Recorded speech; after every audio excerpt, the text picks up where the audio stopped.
Robert Virves, esimesed katsed sõidetud ralli eel ütlesid, et tahad vigu vältida, sõita nii-öelda puhta ralli, et on see siiamaani õnnestunud?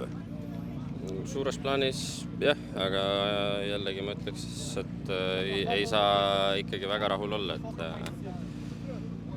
väga nagu, kuidas öelda, sõidetamatu tundub auto täna, et tegime mingeid väikeseid muudatusi autoga enne rallit, aga ma arvan, et ei ole nagu õiges suunas.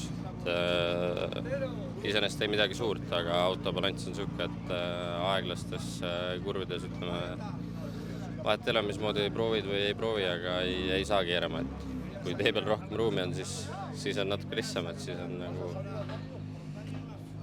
tee peal lihtsalt varu, et ta keerama saada, aga üldiselt ei olnud väga hea sõita.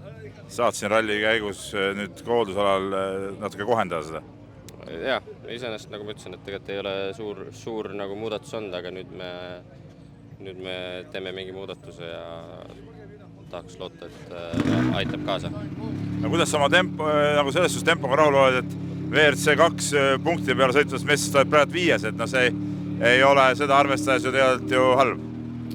No selles suhtes ei ole halb, aga ma olen üsna kindel, et väga palju mõttetut aega oleme ei millegi eest ära ka andnud, aga ei, liiga palju ei stressa, et ma lihtsalt loodan, et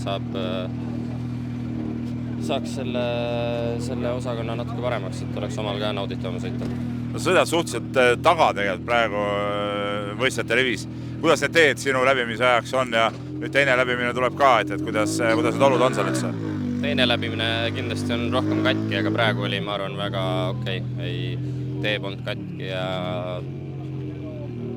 mingisugune jälg on ka ees, ma usun, et iseenesest stardipositsioon oli hea, et teine ring on kindlasti natuke teistmoodi jälle. Okei, edu!